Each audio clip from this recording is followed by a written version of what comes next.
Good morning students. Today I am going to discuss next topic of carboxylic acid chapter. Next are chemical properties of carboxylic acid. First of all, carboxylic acid react with active metal like sodium and magnesium. Sodium के साथ react करके sodium acetate बनाता है, magnesium के साथ react करके benzoic acid magnesium benzoate बनाता है. नेक्स्ट है रिएक्शन विद हाइड्रोक्साइड.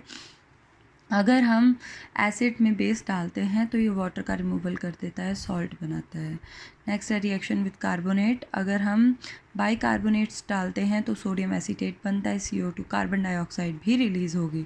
इसी तरीके से बेंजोइक एसिड में अगर हम सोडियम बाइकार्बोनेट डालते हैं तो सोडियम बेंजोएट बनता है, कार्बन डाइऑक्साइड वाटर का रिमूवल होता है. नेक्स्ट है रिएक्शन विद डाईएजोमीथेन. अगर हम बेंजोइक एसिड प्रोपेनोइक एसिड में क्या डालते हैं, डाईएजोमीथेन डालते हैं तो हमारे पास बेटा क्या हो जाएगा, इस H की जगह CH3 एस्टर बन जाएगा, साथ में N2 का रिमूवल हो जाएगा. नेक्स्ट है very very important reaction formation of ester और एस्टेरिफिकेशन रिएक्शन. अगर हम एसिड में अल्कोहल डालते हैं, रिवर्सिबल रिएक्शन होगा तो एस्टर बनेगा और साथ में वाटर का रिमूवल हो जाएगा. बेंजोइक एसिड में अल्कोहल डालते हैं तो मिथाइल बेंजोएट बन जाएगा. नेक्स्ट है फॉर्मेशन ऑफ एसिड क्लोराइड. अगर हम एसिड में थायोनाइल क्लोराइड डालते हैं तो इथेनॉइल क्लोराइड बन जाता है, साथ में सल्फर डाइऑक्साइड और वाटर का रिमूवल हो जाता है.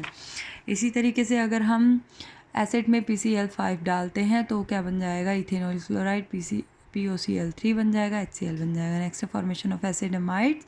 अगर हम बेंजोइक एसिड में अमोनिया डालते हैं तो इंटरमीडिएट बनेगा, हीट करेंगे तो क्या बन जाएगा, बेंजामाइड. नेक्स्ट है इथेनॉइल क्लोराइड में अमोनिया डालते हैं तो इथेनामाइड बन जाएगा.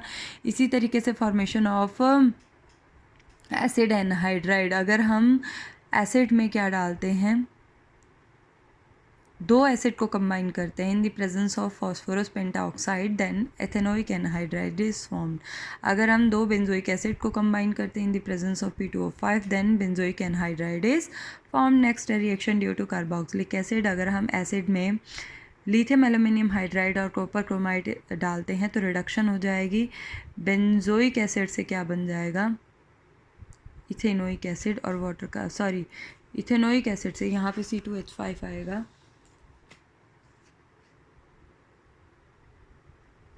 C2H5COOH, तो यहाँ पे इथेनोइक एसिड इथेनॉल बन जाएगा और साथ में वाटर का रिमूवल. इसी तरीके से अगर हम बेंजोइक एसिड लेते हैं तो बेंजाइल अल्कोहल बन जाएगा, साथ में वाटर का रिमूवल हो जाएगा. नेक्स्ट है सोडियम बेंजोएट में सोडियम इथेनोएट में अगर हम सोडियम हाइड्रोक्साइड डालते हैं तो कार्बन डाइऑक्साइड बनती है, मीथेन बनता है, सोडियम कार्बोनेट बनता है. तो सोडियम कार्बोनेट की प्रेपरेशन भी यहाँ पे हो रही है. इसी तरीके से सोडियम बेंजोएट में सोडियम हाइड्रोक्साइड डालते हैं तो बेंजीन और सोडियम कार्बोनेट बनता है. नेक्स्ट है कॉल्स इलेक्ट्रोलिसिस, ये आपने +1 में भी की है. सोडियम एसीटेट की अगर हम इलेक्ट्रोलिसिस करते हैं तो एसिटिक आयन और सोडियम आयन बनते हैं और वाटर डालते हैं electrolysis H positive ion OH. Anode पे देखो क्या होता है, इथेन बन जाता है एसीटेट से और कैथोड क्या होता है, 2H पॉजिटिव से हाइड्रोजन रिलीज हो जाती है. Next action of heat on calcium salt. अगर हम कैल्शियम सॉल्ट में की डिस्टिलेशन करते हैं तो कैल्शियम कार्बोनेट और फॉर्मेल्डिहाइड बनता है. इसी तरीके से अगर हम इस वाले सॉल्ट की अमोनियम सॉल्ट की अगर हम फॉस्फोरस पेंटाऑक्साइड की प्रेजेंस में हीट करते हैं तो इथेन नाइट्राइड और साथ में वाटर का रिमूवल होता है. नेक्स्ट है वेरी वेरी इंपॉर्टेंट रिएक्शन, हेल्वोलार्ड-ज़ेलॉन्स की रिएक्शन.